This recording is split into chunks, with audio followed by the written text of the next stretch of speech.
오늘은 회복 하나님의 손길 14번째 시간, 다윗 흔들리는 영혼의 하중을 더하다라는 제목으로 우리의 인생을 향하신 하나님의 마음, 특별히 내 인생을 회복하신 하나님의 은혜의 손길이 무엇인지 함께 말씀을 통해 살피도록 합니다.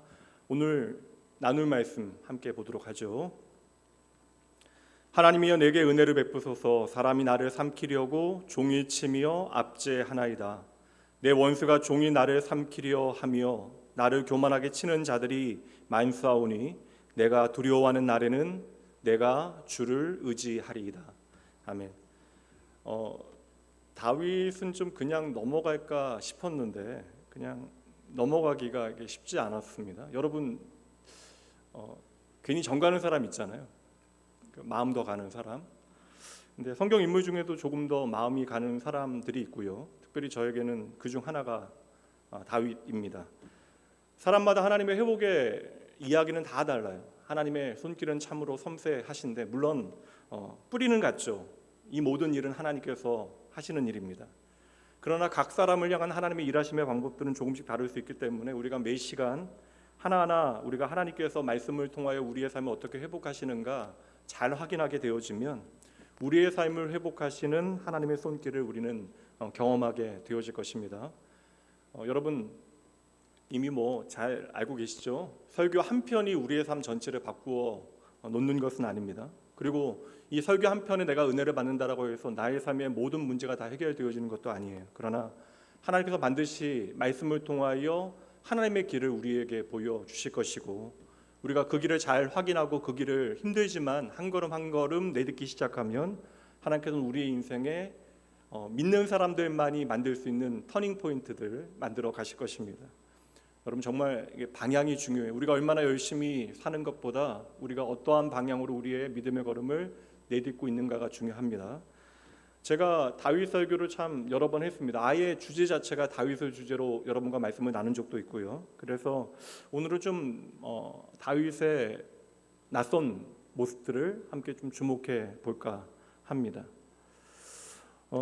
독일의 정신 분석 학자였던 루살로메라고 하는 학자가 있는데 여류 학자예요. 근데 이 여인은 세기의 여인입니다.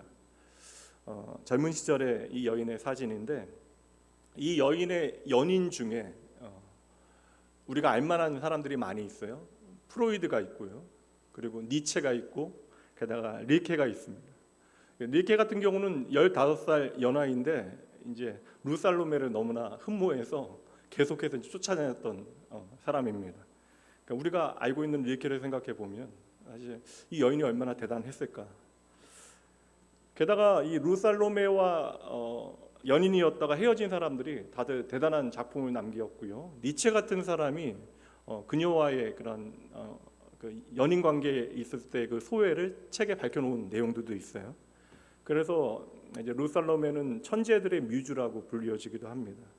학자로서도 상당히 뛰어나서 정신분석학뿐만 아니라 철학과 논리학에서 여러 저서들을 많이 남겼는데 이제 그녀의 책 가운데 우리나라에 번역된 책이 니체를 말하다라고 하는 책이 있습니다.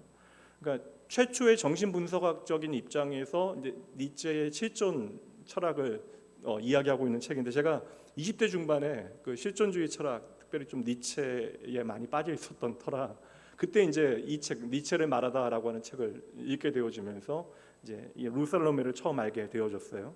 이 책에 참 흥미로운 내용들이 많이 나오는데 특별히 주목할 만한 인생에 대한 관점이 하나 있습니다. 우리를 기죽게 하는 위대한 인물들을 우리가 대하게 되어질 때 우리는 그 앞에서 얼어서 긴장하기보다는 그가 자신의 약점들을 통하여 그 위대함을 성취했다라는 사실에 감동해야 한다. 쉽게 말하자면 위대한 인물들도 그들의 그 위대함의 이면에 있는 약점들이 다 있고 그러니 그들의 어떠한 성과나 그들의 그 빛나는 순간에만 우리가 집중하여 기죽을 것이 아니라 주눅들 것이 아니라 그들이 어떻게 자신들의 약점을 잘 이용해냈는지 그리고 그 약점들이 어떻게 위대함으로 바뀌어졌는가에 우리는 주목해야 한다는 것입니다.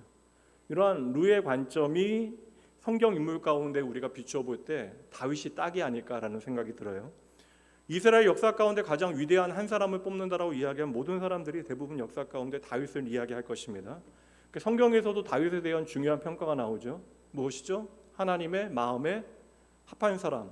그러니까 우리가 어떻게 평가하는가가 중요한 것이 아니라 하나님께서 다윗을 평가하실 때 하나님의 마음에 합한 사람이다라고 평가하셨다라는 것이에요. 게다가 이스라엘 역사에서도 2대 국왕이었습니다. 다비드 벤 이샤이. 그러니까 이스라엘 역사 가운데 가장 위대한 왕이었어요. 지금까지도 이스라엘 국기 한번 아시죠, 여러분? 이스라엘 국기. 이스라엘 국기 보시면 가운데 있는 이 별 모양이 다윗의 별이라고, 이제 방패, 다윗의 방패라고 불려지기도 하고요. 그러니까 이스라엘 국기에 나라를 상징하는 그곳에 다윗의 이름이 있고요. 그리고 유대교를 상징하는 표식이 바로 다윗이 되어집니다. 우리가 물론 성경에 기록하고 있는 다윗의 어두운 사연을 알고 있죠. 밤의 사연을 알고 있기는 하지만 그럼에도 불구하고 그것만으로 다윗을 평가하기에는 성경이 보여주고 있는 감히 범접할 수 없는 엄청난 믿음의 이야기들이 가득 채워져 있습니다. 사실 어떻게 이러한 삶을 살아갈 수 있을까라는 그러한 지점들이 있어요. 그래서 다윗의 삶을 우리가 잘 살피게 되어지면 사실 좀 상당히 주눅이 들게 되어집니다. 처음에 그가 제대로 역사 가운데 등장하게 되어지는 내용 알죠? 여러분, 엘라 골짜기에서 거인 골리앗과 대결하여 승리하게 되어진 그 이야기예요. 스스로 그 싸움을 선택하고 믿음을 고백하고 그 싸움에서 승리하여 민족의 영웅이 되어지는 이야기예요. 성경이 증언하고 있는 다윗의 어떠한 믿음의 배짱이나 심지어 그 배짱 있는 모습뿐만 아니라 손해를 감수하고 기꺼이 다른 사람들을 배려하거나 긍휼히 여기는 어떠한 선택들을 하게 되어집니다. 이러한 모습들을 살피게 되어지면 과연 이러한 삶을 살아내는 것이 가능할까? 저는 적어도 신앙생활하면서 이 정도의 믿음의 어떠한 선택과 어찌 보면 정반대에 있는 삶의 이야기들을 만들어내는 사람을 지금까지 본 적이 없습니다. 긴 세월 이렇게 쫓기는 삶을 살아감에도 불구하고 그 마음이 피폐해지지 아니하고요.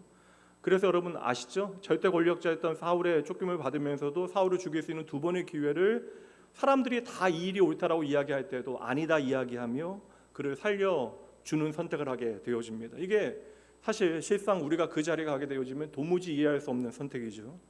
하나님의 말씀의 가치를 지켜내기 위하여 심지어 손해를 각오하는 것 정도가 아니라 내 생명을 거는 선택을 한다라는 것이에요. 게다가 다윗이 얼마나 용맹한 군주였습니까? 다윗 시절에 나라의 영토가 가장 넓어졌는데 그 모든 정복 전쟁에 다윗이 다 나가서 싸웠다라는 거예요. 실상 역사상 이러한 리더가 얼마나 있겠습니까? 다윗은 위대하고 분명 입지전적인 인물인 것도 사실입니다. 그래서 이스라엘의 왕정 역사 가운데 가장 많은 페이지를 차지하고 있는 것이 바로 이 다윗이에요. 게다가 여러분 아시죠? 다윗은 얼굴도 잘생겼어요. 얼마나 얼굴이 잘생겼으면 성경이 그 용모가 준수하다라고 증명하고 있겠습니까? 그러니까 성경이 인정해주는 외모를 가지고 있으니 여러분, 다윗은 얼굴도 잘생겼어요. 게다가 여러분 아시는 대로 문화나 예술에 대한 소양이 얼마나 깊어요. 천재적이기까지 합니다. 악기도 잘 다루고 시도 잘 쓰고 노래도 잘하고. 근데 여러분 이렇게 절대적인 권력이 있는데 저는 더 놀라운 것이 무엇이냐면 권위적이지 않아요. 사실 이게 말이 안 되잖아요. 고대 시대의 왕이라고 하는 자리가 어떠한 자리인데 절대 권력을 가지고 있었으나 권위적이지 않죠. 그러니까 인간 다윗은 너무나 매력적인 그러한 인물입니다. 제가 청년 사역을 너무나 오래 하다 보니까 청년들에게 자주 들었던 어떠한 청년들만의 이야기들이 있거든요. 청년들은 좀 깔때기 원리라는 게 있어요. 신앙에 대한 얘기부터 모든 이야기를 다 모아놓고 나중에 나오면 다 남자 이야기, 여자 이야기로 끝나요. 심지어 영적 침체에 대한 이야기를 나누다 보면 결국 헤어진 남자친구 얘기, 여자친구 얘기. 근데 교회 여자 청년들이 또 그런 얘기하다가 종종 하는 얘기가 있습니다. 대부분의 교회 크기가 크건 작건 간에 대부분의 아이들이 여자 청년들이 하는 얘기는 우리 교회에는 결혼 대상자가 없다라는 이야기합니다. 이게 무슨 말이에요, 여러분? 자기들을 잘 못 보는 거죠. 결혼 대상자를 생각할 때 보통 사람들이 생각하는 판단의 기준들이 있습니다. 기왕이면 여러분 생긴 건 잘생기면 좋고 부모님이나 집안도 좋으면 좋고 직장도 괜찮으면 좋겠고 성격도 좋으면 좋고 왜 교회 청년들이 결혼하기 어렵냐? 이러한 기준들이 한 가지를 더 붙여요. 뭐예요? 신앙도 좋아야 돼요. 여러분 그런 사람 없어요. 근데 다윗은요 이러한 기준에 너무나 넘치게 부합하는 인물처럼 보여집니다. 그런데 앞에 말한 룻살롬의 이야기대로 다윗의 삶을 살피면 다윗은 그렇게 위대하게 자라나고 위대하게 태어난 것이 아니라 우리와 똑같은 인생의 어떠한 약점들과 한계들을 가지고 있는데 그러한 다윗의 약점을 도리어 위대함으로 바꿀 수 있는 어떤 계기들이 되어졌다. 그 계기들이 있었다. 그 약점이 다윗을 위대하게 만들었다라고 하는 이야기를 하는 거예요. 그럼 먼저 오늘 우리가 다윗의 성경이 보여주고 있는 그의 약점과 한계들을 좀 세 가지로 정리해 볼까라는 생각이 듭니다. 이런 카테고리를 좀 해야 다윗도 우리와 동일한 어떠한 인생의 처절한 아픔의 시간들, 또한 약점들, 한계들을 가지고 있었다라는 사실을 확인하게 되기 때문에 그러한데요. 첫 번째는 다윗의 약점, 한계는 주목받지 못된 어린 시절, 그러니까 전혀 누구의 시선도 가닿지 않은 그러한 유소년기를 그가 보냈다라는 것이에요. 이 자리 좀 어느 정도 연세가 있으신 분들은 이 광고 카피, 그러니까 대한민국 광고 역사 가운데 가장 유명한 카피가 하나 있습니다. 다 아실 거예요. 예전에 80년대 럭키 금성의 광고였습니다. 럭키 금성. 10년의 선택이 한 번의 선택이 10년 순간의 선택이 10년을 좌우합니다. 순간의 선택이 10년을 좌우합니다. 정말 어린 시절의 어떤 경험이나 습관이라고 하는 것이 우리의 평생에 영향을 미치게 되어지기도 합니다. 그리고 평생을 좌우한 어떠한 정서적인 바탕은요, 뭐 다들 이야기하죠. 유년기에 만들어지게 되어지는 것입니다. 제가 뭐 다큐멘터리 좀 좋아하다 보니까 일부러 좀 그런 것들을 찾아보는데, 얼마 전에 BBC 다큐멘터리 중에 이제 소년병 이야기, 비극적인 소년병 이야기에 대한 다큐멘터리가 있었어요. 그러니까 특별히 이제 아프리카나 여러 분쟁 내전 지역에서 이제 소년병들이 이제 착출되어지고 그들이 인간 방패로, 그러니까 여러분 8살짜리 아이들이 전쟁에 착출되어져서 이렇게 방패와 같이 앞에 세워져서 이제 죽어 나가는 8살짜리 아이가 총을 쏘아서 누군가를 죽이는 일들을 행하는 일들을 경험하게 되어집니다. 근데 그 소년병 징집의 이야기가 너무나 비극적이에요. 뭐 그 이야기를 다 할 수는 없고요. 근데 그 다큐멘터리가 집중하고 있는 건 뭐냐면 그 어린 시절의 그들의 경험이 이후로 어떠한 비극을 만들어냈는가, 그것을 추적하는 내용입니다. 그래서 그 다큐멘터리 대부분의 내용들은 전쟁의 과정 가운데 그들이 소년병으로 행했던 이야기들이 아니라 이후로 그들이 20살이 되어졌을 때, 30살이 되어졌을 때, 40이 되어졌을 때 그들의 인생은 더 비극적이었다라는 것이죠. 어린 시절의 그러한 상처들이 그들을 사람답게 만들지 못하는 더 깊은 비극 가운데 몰아넣는 그들의 마음이 망가져 버리는 그러한 일들을 보여주고 있습니다. 누구나 어린 시절의 그러한 약점들은 쉽게 극복해낼 수 있는 것이 아니라는 것이죠. 그렇다면 다윗의 어린 시절에도 분명 나름의 약점과 상처가 있었는데, 다윗은 베들레헴의 이새라고 하는 이름 없는 한 가정의 막내 아들로 태어나요. 8명의 아들이 있었는데 그 중에 다윗은 막내 아들입니다. 보통 막내라고 하는 그 단어 자체가, 성경이 다윗은 막내였다라고 이야기하고 있는데 막내라고 하는 단어는 어떤 의미가 있어요? 보통 막내는 그냥 막내는 마지막 아이라고 하는 의미이기보다는 막내라고 하는 단어에는 어떤 정서적인 개념이 들어가잖아요. 막내는 무조건 용납받아야 되는, 그러니까 막내라고 하는 것은 그냥 용납받을 수 있는 대상, 그러니까 여하튼 이쁨 받을 수 있는 대상이 막내인데, 다윗에게 있어서 이 막내라고 하는 표현은 그의 등급을 표현하는 거예요. 가장 낮은 등급을 표현하는 단어였다는 것입니다. 근데 모든 막내들이 그렇진 않았어요. 여러분, 성경에 등장하는 요셉이라고 하는 사람은요, 그 집에는 12명의 아들인데 사실 요셉과 그 마지막, 요셉은 11번째 아들, 12번째 아들 베냐민과 나이 차이가 있으니까 요셉은 막내로 보냈던 시간이 상당합니다. 근데 11번째 아들인데 그럼에도 불구하고 요셉은 존재감이 있어요. 그래서 그 어릴 때 그만 입었던 특별한 옷이 있잖아요. 채색옷. 그러니까 쉽게 얘기하면 저는 어릴 때 사실 브랜드 신발을 신어본 경험이 없어요. 그러니까 저는 기억하는 게 뭐 기차표 뭐 그런 거, 뭐 그런 신발들인데, 쉽게 얘기하면 형제들은 다 기차표 신발 신고 있는데 요셉은 나이키 신은 거예요, 그때부터. 근데 다윗은요, 막내였는데 사랑받는 막내가 아니었던, 그러니까 전혀 존재감이 없었던 삶. 그러니까 없어도 너무 없어요. 하나님께서 사울을 패하시고 새로운 왕을 세우시려고 할 때 사무엘을 통하여 베들레헴으로 가라, 이새의 집으로 가라, 그의 아들들 가운데 내가 왕을 세우겠다. 그래서 하나님의 말씀에 따라 이새의 집에 방문하게 되어지는데, 이제 모든 아들들이 이제 한 줄로 서 있죠. 이제 하나님의 뜻에 따라 이제 어떠한 아들이 이제 하나님께서 세우실 왕인가 기름 붓기 위하여 준비하고 있는데, 한 아들 스쳐 지나가는데 하나님께서 모든 아들이 다 아니라고 하는 거예요. 마지막 아들까지 지나갔는데도 이제 아무에게도 기름 부을 아들이 그곳에 없었던 것입니다. 그래서 사무엘이 더 이상 아들이 너에게 없냐라고 이야기하니까 다 모으라고 이야기했는데 아버지가 뭐라고 대답해요? 한 놈이 더 있긴 한데 지금 밖에서 양을 치고 있습니다. 이거 무슨 의미예요? 이거 별거 아닙니다. 그러니까 다 모으라고 얘기했는데 모든 아들을 다 모아두라고 이야기했는데 이제 이 아들, 막내 아들은 지금 들에 나가서 양을 치고 있는 거예요. 여러분, 이게 부모라고 하는 이름이 어떠한 의미가 있어요.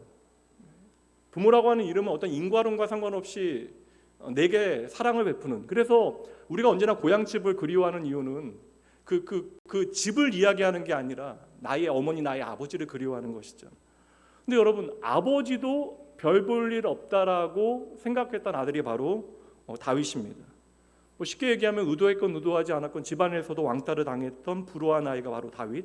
사실 이게 그 정도의 문제가 아니라 그 가정 안에서의 비교의 문제고 차별의 문제이잖아요.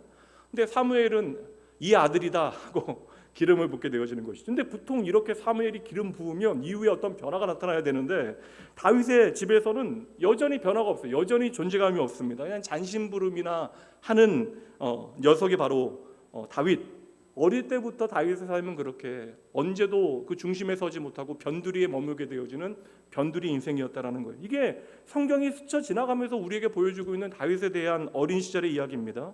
이 모든 이야기가 여러분 무심결에 벌어질 수 있는 일이지만 여러분, 부모에게 존중받지 못하는 아이, 비교와 차별당하는 자녀는 그 삶에 어떠한 생산적인 의욕이나 에너지를 내기가 너무나 힘들어요. 왜냐하면 그 자존감에 큰 상처가 남게 되기 때문에 그러한 것이죠. 그래서 우리가 다윗의 결과만 보고 다윗이 대단하다라고 이야기하지만 다윗의 어린 시절을 보면 그의 삶 전체를 결정할 수 있는 어떤 정서적인 바탕이 마련되어지는 시기에 다윗은 너무나 치명적인 한계와 약점을 가지고 있었다라는 거예요. 여러분, 이것은 단지 겸손을 뛰어넘어서 열등감을 갖게 만들 만한 환경이 다윗에게 있었다. 이게 첫 번째 약점이라면, 두 번째는 너무나 오랜 세월을 도망자로 지내게 되어집니다. 여러분, 10년 넘게 도망을 다녀요. 그것도 그냥 한두 사람을 피해서 다니는 것이 아니라 절대적인 권력을 가지고 있는 왕을 피해서 지금 도망 다녀야 합니다. 그리고 왕은요, 다른 거 다 제쳐놓고 다윗 하나 잡겠다라고 온 신경을 그것에 집중하고 있는 거예요. 그러니 다윗의 10년의 도망자의 생활은 생명을 건 그런 도피 생활이 되어지는 것이죠. 오늘 말씀이 그 말씀이긴 한데 사실 여러분, 얼마나 답이 없으면 골리앗의 고향에 넘어가게 되어져요. 국경을 넘어요. 그것도 사울왕이 도무지 들어올 수 없는 곳이 여기밖에 없다라고 생각해서 블레셋의 국경을 넘어서 골리앗의 고향인 가드 땅으로 들어가게 되어집니다. 그러니 당연히 그곳에서 잡히게 되어지는데, 기름 부은 다윗이 이미 민족의 영웅이 되어지고 이제는 내가 해야 되는 일이 분명하다라고 깨닫게 되어졌을 그때에 블레셋에 넘어가서 해야 되는 일이 무엇입니까? 붙잡혀서 미친 척하면서 침 흘리고 수염에 침 흘리고 문에 그적그적거리며 그렇게 미친 척해서 목숨을 부지해야 되는 형편 가운데 있었던 것이 오늘 본문의 내용이에요. 민족의 영웅이 되어져서도 도망다니다 보니까 먹을 것이 없는 거예요. 그러니까 여러분, 빌어 먹어야 되는 입장에 서 있던 사람이 바로 다윗입니다. 심지어 도망다니면서 손에 무기 하나 없었던 사람이 바로 다윗이었던 것이죠. 그래서 우리가 생각하기에는 다윗의 영웅적인 면모를 생각하는데 사무엘상의 다윗에 대한 이야기를 보면 대부분이 다 도망다니는 이야기예요. 사무엘상 19장부터 사무엘상 30장까지가 다 도망다니는 이야기. 라마에서 기브아로, 노베에서 가드로, 아굴라금으로, 모압 땅으로, 헤레스풀로, 그일라에서 10황무지, 마온 황무지, 엔게디 황무지, 바란 광야, 갈멜, 심지어 블레셋의 가드와 그리고 시글라까지. 여러분, 지도에 보시는 대로 다윗은 10년 동안 온갖 곳으로 다 도망을 다닌 거예요. 언젠가 제가 기사를 하나 봤던 기억이 나는데, 우발적인 살인을, 대구 지역에서 우발적인 살인을 저지르고 12년 동안 전국으로 다니며 도망자 생활했던 한 남자가 자수를 하게 되어진 그런 기사를 본 적이 있는데, 제 그 헤드라인이 기억이 납니다. 그 기사가 뭐냐면 하루라도 발 뻗고 자고 싶어서 자수를 했다라는 거예요. 다윗만큼 그냥 10년 넘게 도망을 다닌 것인데, 전국으로 다니면서 그냥 하루하루 일용직 근로를 하고 그것으로 이제 먹고 사는데, 당연히 11년 동안 일을 했어도 돈을 모을 수 있는 상황이 아니었어요. 시간이 지나가면 지나갈수록 불안과 악몽에 시달리게 되어져서 우울증과 조울증까지 생기게 되어져서 얼마나 괴로우면 도망다니면서 이제 정신과 병원까지 찾아가서 약을 복용할 정도로요. 하루하루 불안은 더 깊어지고 죄책감이 심해져서 자살 시도까지 5번까지 하게 되어집니다. 그러다 어느 날 생각한 거예요. 이렇게 맘졸이면서 내가 살기보다 그냥 죄값 치르고 하루라도 다리 뻗고 내가 좀 잠을 자보고 싶다라는 생각에 자수를 했다는 거예요. 여러분, 이렇게 도망자 생활은 사람의 몸이 아니라 사람의 마음을 고장나게 만듭니다. 몸보다 마음이 더 망가지게 되어지는 것이죠. 그런데 다윗은 더 처절한 지금 도망자 생활을 하고 있는 거예요. 심지어 사울 왕은 다윗 하나를 잡기 위해서 여러분 3,000명이나 되는 군사를 동원해요. 그러니까 3,000명의 군사를 동원해서 다윗 하나를 잡으려고 했는데 여러분 오늘날도 3,000명이라고 이야기하면 여단급의 부대를 지금 다윗 하나를 잡기 위하여 동원하고 있는 것입니다. 이렇게 길고 긴 도망자의 생활은 다윗에게 정말 치명적인 약점, 특별히 그의 몸이 아니라 마음이 고장날 만한 약점이 되어지는 것입니다. 세 번째 약점은 다윗은 죽을 고비를 너무나 많이 넘기게 되어져요. 다윗이 왕이 되어지니까 좋겠다. 저는 근데 성경의 인물들 가운데 높은 위치에 올라간 사람들 그렇게 부럽진 않거든요. 사실 제가 이렇게 아직 못 가져봤으니까 장담 못하겠지만 그냥 기질상 그냥 권력이나 명예욕이 좀 적은 편입니다. 다른 욕심은 그득그득하지만 저는 명예나 권력에 대한 욕심이 좀 적은 편이라 원래 원체 다윗이 부럽지도 않지만 다윗은요 어떤 권력의 의지를 가지고 왕이 된 게 아니에요. 내가 권력을 갖겠다라는 생각을 가지고 절대 권력에 도달하게 되어진 사람이 아닙니다. 시쳇말로 어째다 왕이 된 거예요. 믿음의 기준으로 이야기하면 하나님께서 그냥 기름 부으시고 그를 왕으로 세운 거예요. 그러니까 본인의 뜻이 전혀 아니었다라는 것입니다. 그럼 여러분 왕이 되어지기까지 그 모든 과정에 하나님께서 좀 평탄하게 그 길을 책임지셔야죠. 기름 부으셨으면 책임지셔야죠. 근데 왕이 되기까지도 너무나 어려웠는데 그럼 왕이 된 다음이라도 이제는 그 전이 훈련의 과정이었다면 왕이 된 다음에는 조금 더 평탄하게 도와주셔야 되는데 왕이 된 다음에 그의 인생사에 더 흔들릴 만한 아픈 이야기들이 많아집니다. 심지어 죽을 곱이 너무나 많아요. 죽음의 목전까지도 여러 번 가게 되어지고 심지어 다윗을 도운 모든 사람들이 떼죽음을 당하게 되어집니다. 왕이 되어진 다음에 여러분 아시죠? 자신의 사랑하는 아들들이 싸워서 죽게 되어지고 또 다른 아들은 자기를 죽이기 위하여 칼을 빼들게 되어져요. 다윗이 나라를 다스리면서 그 나라는 태평성대를 이루게 되어지지만 정작 자기는 날마다 죽음의 위기 가운데 전쟁 가운데 앞장서야 돼요. 평균적으로 여러분 다윗의 삶의 중요한 전쟁들을 따져보면 여러분 1년에 한 번은 큰 전쟁을 치루어내야만 했기 때문에 다윗의 삶은 어찌 보면 늘 언제나 죽을 고비 가운데 있었다. 인생을 살아가면서 여러분 한 번의 죽을 고비는 나름의 좀 도움이 되어지는 어떤 지점들이 있을 것 같아요. 죽을 고비를 넘기면서 삶에 대해서 우리가 다시 한번 좀 돌아보고 새롭게 만들 수 있는 계기가 되어질 수 있죠. 그러나 한 번의 죽을 고비는 우리의 인생에 큰 경험이 되어질 수 있겠지만 매년 죽을 위기를 경험하게 되어진다면 다윗과 같이 그의 삶이 이렇게 피범벅으로 그렇게 가득하게 되어진다면 그 인생이 어떻게 제대로 살아낼 수 있겠습니까? 그래서 저는 다윗의 인생을 살피면 살필수록 네가 다윗과 같이 되어지기를 원하느냐, 네가 왕이 되어지기를 원하느냐 묻는다면 저는 단연코 노라고 이야기하고 싶어요. 그냥 포기하고 싶어요. 깜냥이 되지도 않지만 제가 다윗같이 살면 제 인생이 그냥 고장날 것 같아요. 하나님의 도우심, 인도하심 다 빼고 이야기하자면 저의 힘만으로 이 다윗의 삶을 네가 살 수 있겠느냐? 저는 안 될 것 같아요. 목회가 참 감사하긴 하지만 이 감사 이면에 또한 벅차거나 힘든 순간들도 있죠. 근데 제가 보기에는 다윗의 이 삶은요 도무지 감당하기 어려운 자예요. 여러분, 다윗의 인생에 빛나는 순간들만 보면 안 됩니다. 우리가 이번 올림픽 보셨겠지만 포디움 가장 높은 곳에 금메달을 걸고 영광스럽게 서 있는 모습에 우리는 환호하지만 여러분 아시는 대로 그 자리에 가기까지 한 사람이 감내해야 되는 그 무게를 우리는 이미 알고 있잖아요. 그러니 다윗의 인생의 가장 빛나는 순간들 바라보지 마시고 성경이 보여주고 있는 다윗의 그 과정을 우리가 인생의 과정들을 우리가 한 절 한 절 좀 살필 필요가 있다. 어릴 때부터 존재감이 없어서 심지어 아버지에게도 인정받지 못했던 아버지도 기억하지 않았던 다윗의 어린 시절 목숨 건져보겠다고 10년 동안 별의별 짓 다 하면서 도망다녔던 그 처지한 도피 생활 심지어 왕이 된 다음에도 목숨을 걸고 싸워야만 했던 그 전쟁에 계속되어진 스토리들. 그래서 위대한 왕 다윗이라고 하는 그 수식어 뒤에는 수많은 인생의 얼룩들이 남아 있거든요. 그리고 그 얼룩들은 다윗의 인생에 있어서는 아주 치명적인 한계가 되어질 수 있는 스토리들입니다. 앞에 이야기했던 룻살롬에는 이것을 약점을 극복하는 과정에서 만들어지는 위대함으로 설명하고 있고요. 저는 믿음 안에서 이 모든 약점과 한계들이 다윗의 그럼에도 불구하고 하나님의 은혜를 바라볼 수밖에 없는 겸손의 자리로 인도한 것이 아닐까라는 생각을 하게 되어져요.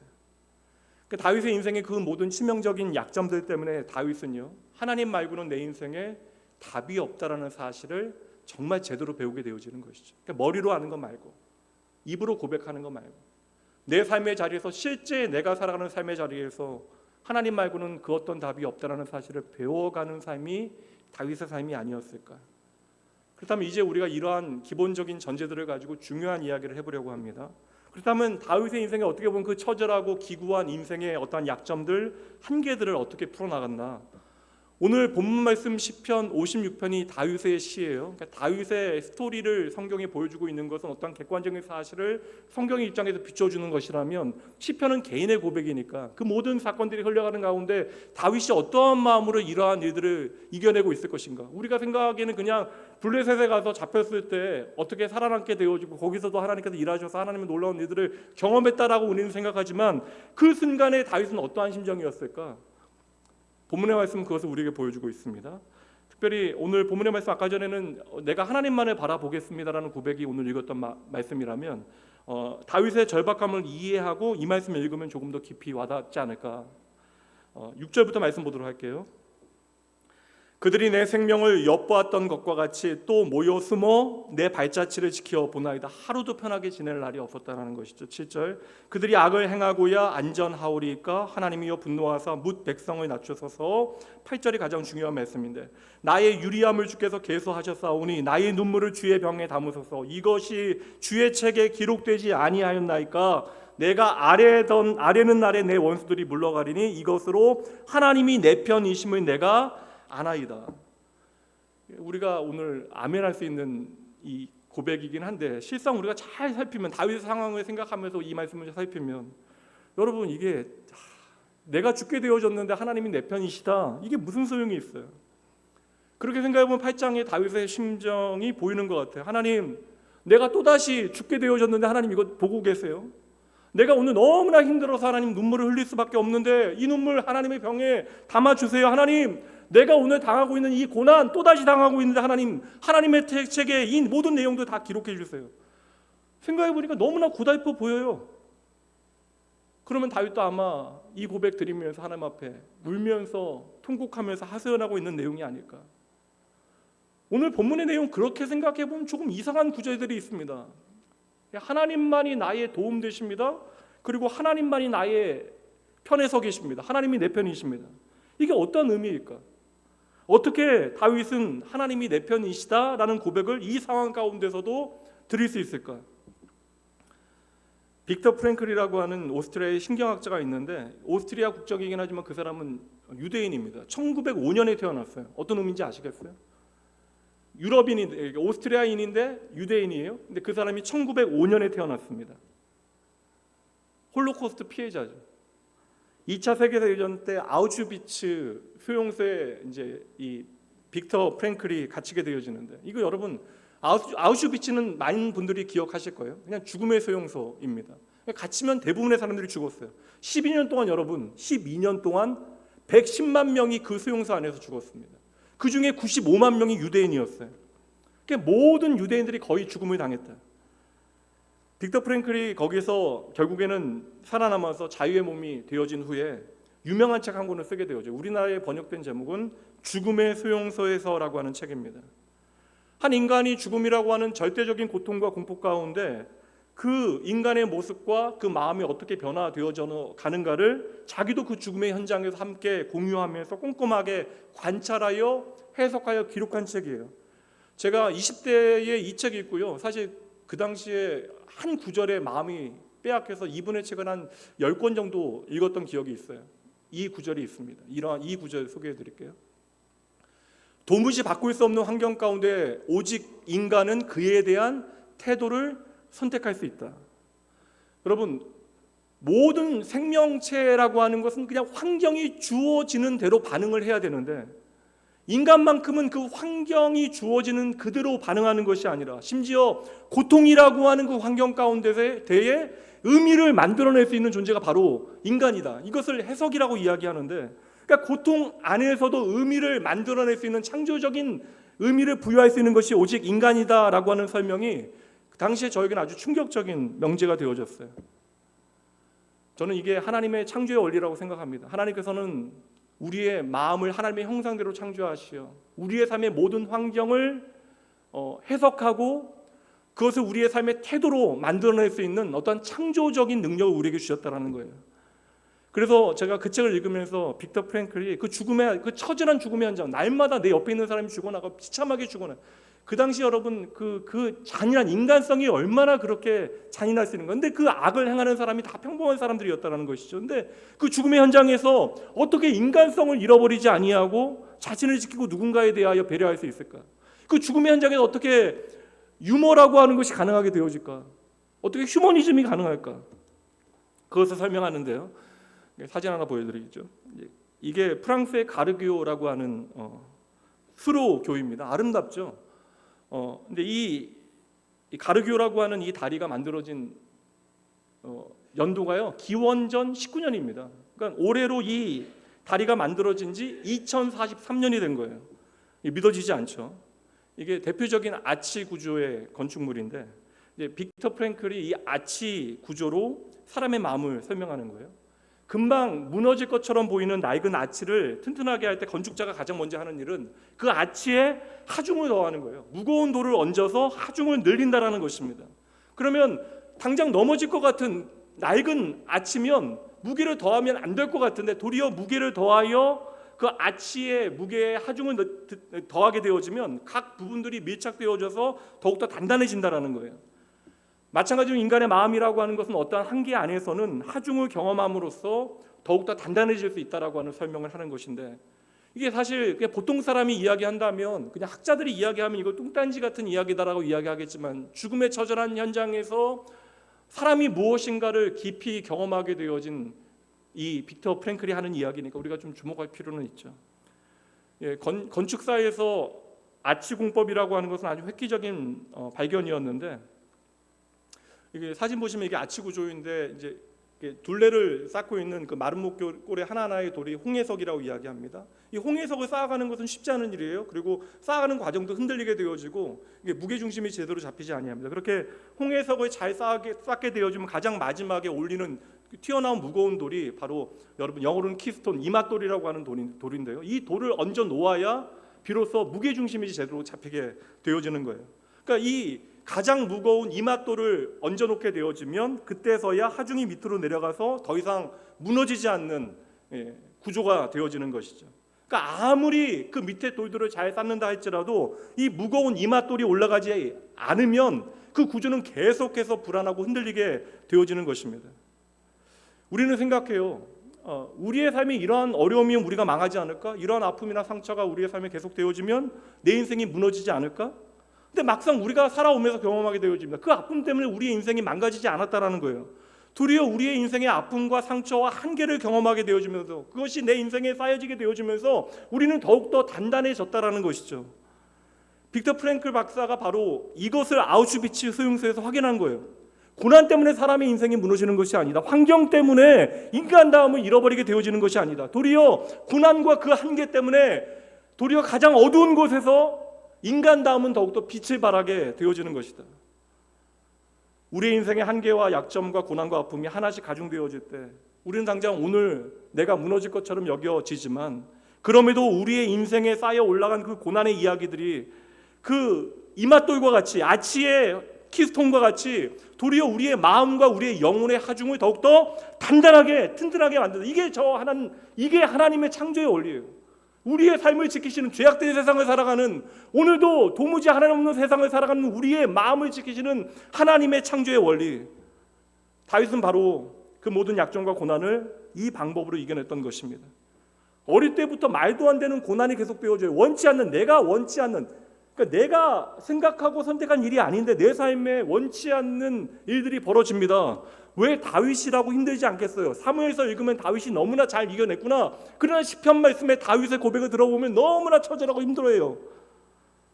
더 이상 도망갈 곳이 없어서 블레셋 국경을 넘어야 되는 다윗의 심정이 얼마나 힘들었겠어요. 나의 발걸음 하나하나가 숨어있는 적들의 표적이 되어집니다. 그러다가 적들에게 잡히게 되어져요. 조롱당합니다. 미친 척 해야 돼요. 최악의 상황입니다. 그 상황 가운데 다윗이 오늘 말씀에서 시편 56편에서 뭐라고 고백해요? 하나님, 또다시 나에게 고난이 닥쳤네요. 하나님, 이거 세고 계세요? 하나님, 숫자 좀 세워주세요. 내가 그 고난의 돌을 내 인생에 얹어 놓겠습니다. 하나님, 오늘도 나는 눈물이 나는데 이 눈물 하나님의 병에 담아 놓을게요. 그리고 하나님의 책에 써주세요. 이게 몇 번째 나의 고난인지 하나님께서 기억해 주세요. 제가 다시 읽어보니까 이 고백은 울면서 통곡하면서 하는 하소연이 아니에요.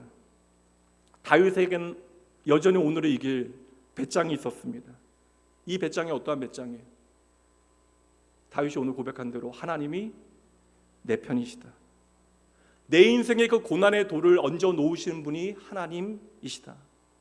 그분은 내 인생의 운명의 장난을 던져 놓는 것이 아니라 그분은 나를 단단히 하시기 위하여, 하나님의 백성답게 만드시기 위하여 내 인생의 건축주로 그 믿음의 하중을 더하기 위하여 오늘도 그 돌을 얹어 놓으신다. 당장 거짓골 되어져서 미친 척해야 되는 상황 가운데 사실 이거 지나가고 나서도 이게 사실 그 자존감이 얼마나 큰 상처가 되어지는 일이에요. 인생에 좀 부끄러운 기억들 있잖아요. 저도 이제 이불킥하게 되어지는 일. 혼자서 계속 죽어 그렇게 하는 이야기들. 그런데 여러분, 이러한 상황 가운데서도 다윗의 자존감이 무너지지 아니합니다.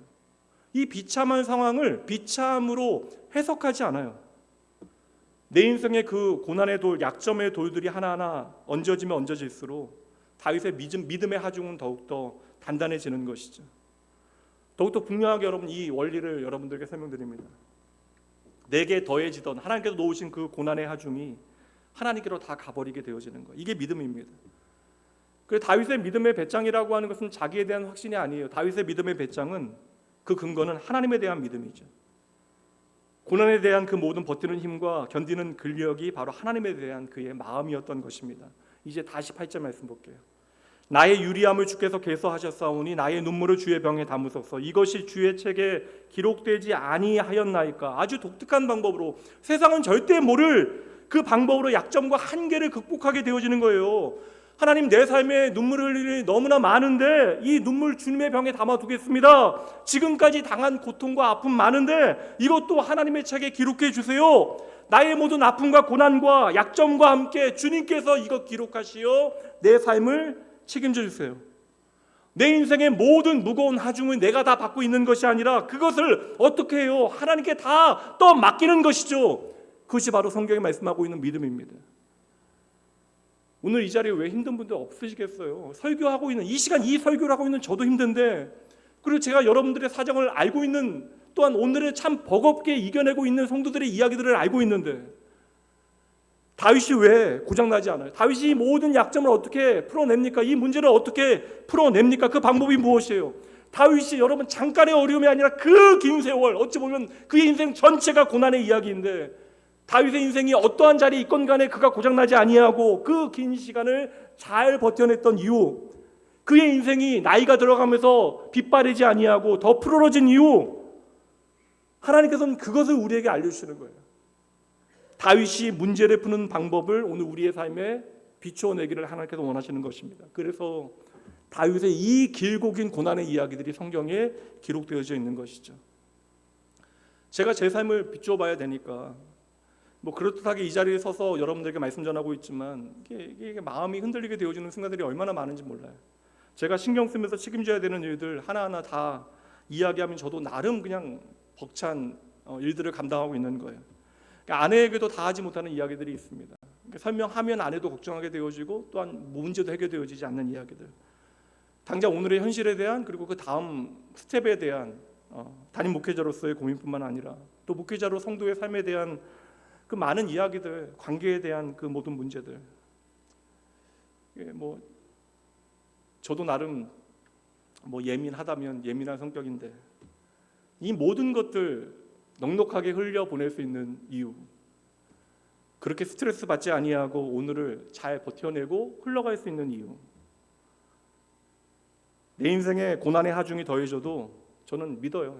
저는 그렇게 망하지 아니할 것을, 무너지지 아니할 것을 믿습니다.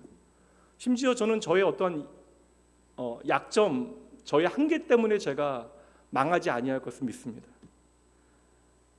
여러분, 우리는 망하지 않아요. 그 약속의 말씀이 바로 하나님의 말씀인 성경입니다. 그래서 하나님은 끊임없이 내가 너를 안다라고 우리에게 말씀해 주시는 것이죠. 이건 기질의 문제가 아닙니다. 다윗 인생이요. 소심한 사람도 믿음의 배짱을 가지고 살아갈 수 있어요. 되레 여러분, 내 인생의 문제를 내가 책임질 수 없다는 사실을 정확하게 아는 사람이 다윗이 문제를 푸는 방법대로 내 약점을 강점 삼아 나의 약함을 강함으로 바꾸시는 하나님 믿고 내 인생 담대히 더 잘 살아갈 수 있는 것이에요. 그러니 여러분, 힘들지만 오늘 내게 닥쳐온 현실이니 믿음으로 여러분의 인생에 돌 하나를 더 얹어 놓으셔도 됩니다. 그리고 그 돌은 내가 얹어 놓는 것이 아니라 하나님께서 우리의 삶을 단단하게 만드시기 위하여 얹어 놓으시는 내 인생의 최고의 건축자 되신 하나님의 한수임을 여러분 믿으셔야 돼요. 여러분, 우리의 인생 그렇게 무너지지 않아요. 도리어 우리의 인생은 이 모든 시간들을 통하여 잠시 흔들리는 것처럼 여겨질지라도 더욱더 단단해 갈 것입니다. 오늘 다윗의 믿음의 배짱이요, 다른 건 아니에요. 하나님께 그냥 맡기는 겁니다. 내 눈물 주님의 병에 담아주세요. 내 이 고통, 이 무게 내 마음에 얹어놓으시는 것이 아니라 하나님의 책에 기록하여 하나님께서 기억해 주세요. 담당해 주세요. 그렇게 하나님께 맡겨놓고 그 하중을 내가 다 받지 아니하고 하나님께 옮겨놓으면 하나님께서 하나님의 때에 다윗을 멋지게 세우신 것과 같이, 이 멋지다는 건 왕의 자리가 아닙니다. 하나님의 마음에 합한 사람으로 만드신 것처럼 오늘 저와 여러분도 붙드시고 세워주실 줄 믿으시기 바랍니다. 여기서 말씀 오늘은 마무리할게요.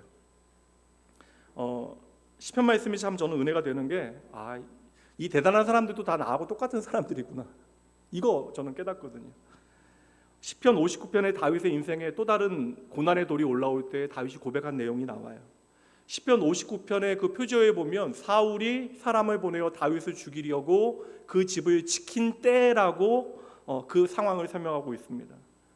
그렇게 또다시 고난의 돌덩이가 다윗의 인생에 쌓여가는 그때 다윗이 한 고백으로 오늘 말씀을 마무리하도록 하죠. 9절과 10절입니다. 하나님은 나의 요새이시니 그의 힘으로 말미암아, 내 힘이 아니라 그의 힘으로 말미암아 내가 주를 바라봅니다. 우리는 힘들 때 내가 애써 하나님 바라본다라고 생각하는데, 우리가 하나님을 바라보는 것도 하나님의 은혜이고 우리는 하나님의 힘으로 하나님을 오늘도 바라보는 것이죠. 나의 하나님이 그의 인자하심으로 나를 영접하시며 하나님이 나의 원수가 보응받는 것을 내가 보게 하시리로다. 다윗의 또 다른 아름다운 고백이 있잖아요. 시편 23편의 6절 말씀처럼 내 원수의 목전에서 나에게 상을 차려주시고 너의 인생이 참 옳은 인생이다, 잘 살아온 인생이다 라고 증명해 주실 그 하나님, 나의 요새 되신 하나님께 여러분의 시선을 집중하고 주만 바라보았던 그런 아름다운 삶의 이야기가 다윗과 같이 여러분의 삶의 이야기 되어지게 주님의 이름으로 축복합니다. 오늘 하나님의 회복의 프로젝트요, 하나님은 다윗의 인생에 쌓였던 그 모든 약점과 고난을 통하여 그의 인생의 믿음의 하중을 더욱더 단단하게 하셨습니다. 오늘 당장 내가 넘어지고 무너져도 아무런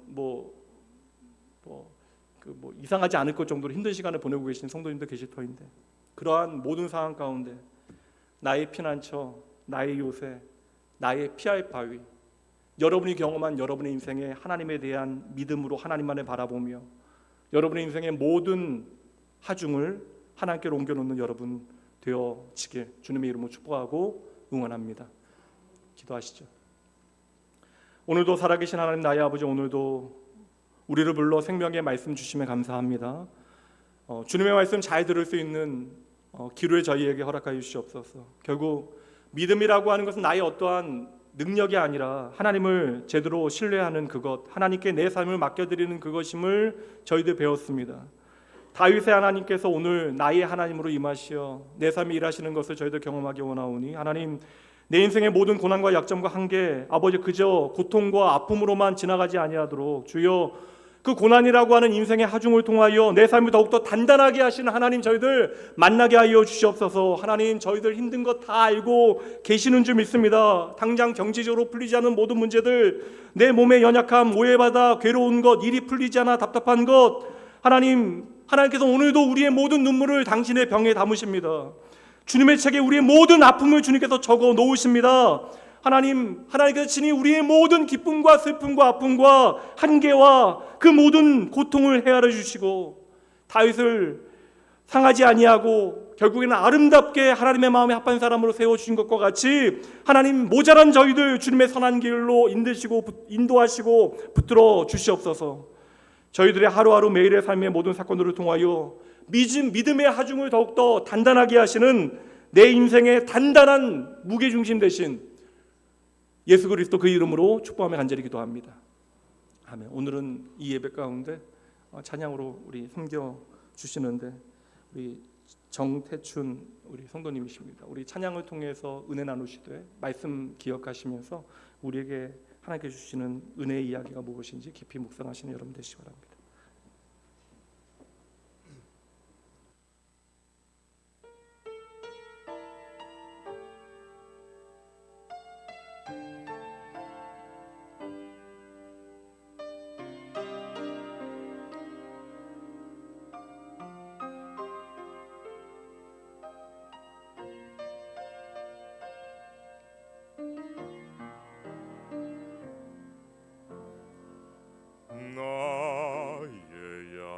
감하시는 주님, 강하게 날 붙드네. 좁은 길을 외면하려 할 때도 날 이끌어 인도해. 한없이 부족한 날 위해 십자가를 지시고 가장 귀한 생명을 주시는 그 놀라운 주의 사랑, 이런 나를 어찌 사랑하셔서 회복시키고 다시 순종하게 하실까.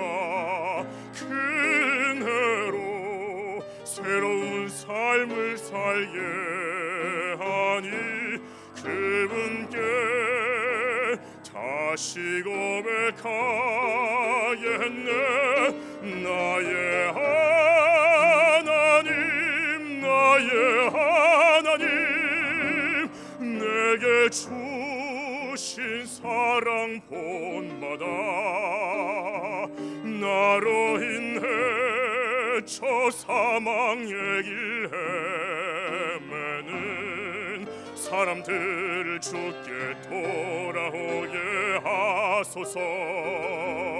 나의 하나님, 나의 하나님, 주만 사랑하게 하시고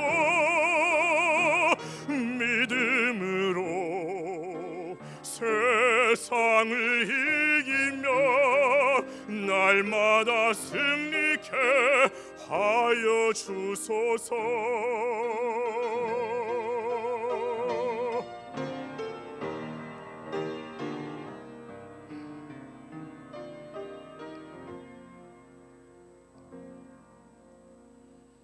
이런 나를 어찌 사랑하셔서 회복시키고 다시 순종하게 하실까. 그 은혜로 새로운 삶을 살게 하니 그분께 다시 고백하겠네.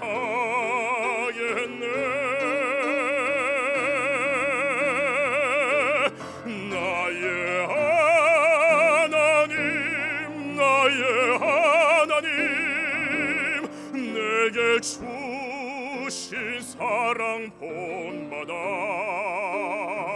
나로 인해 저 사망의 길 헤매는 사람들을 주께 돌아오게 하소서. 나의 하나님, 나의 하나님, 주만 사랑하게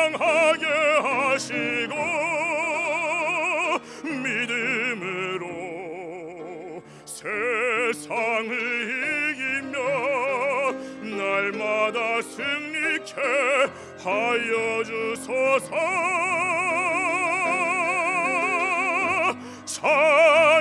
찬양과 감사로 날마다 승리케 하소서.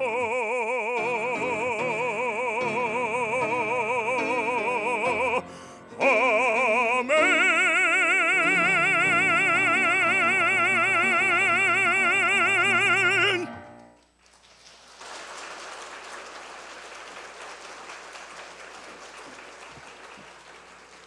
감사합니다.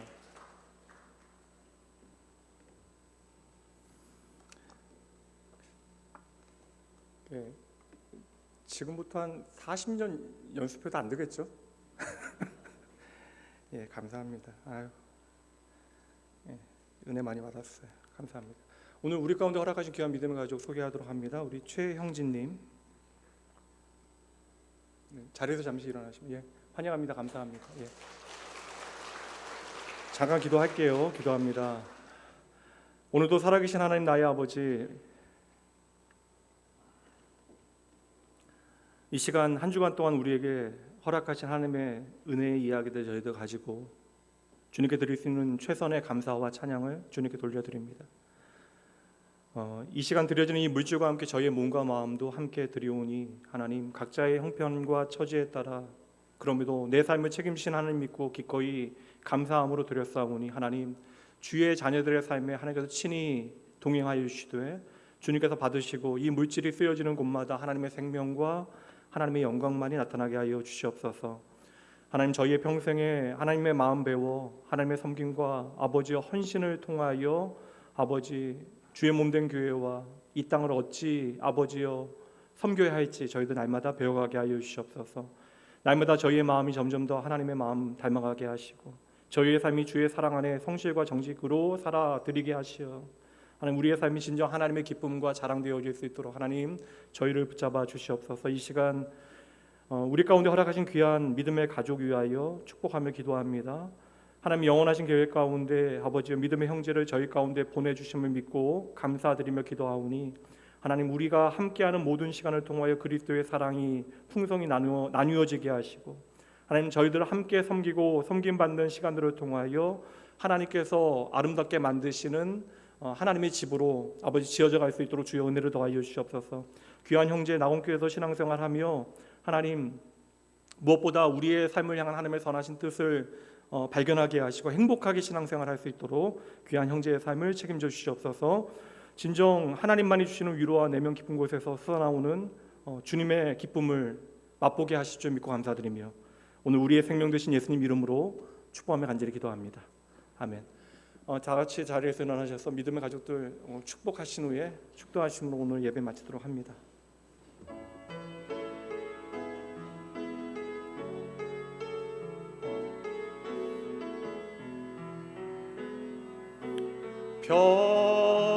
평화 하나님의 평강이 당신의 삶에 넘쳐나기를 평화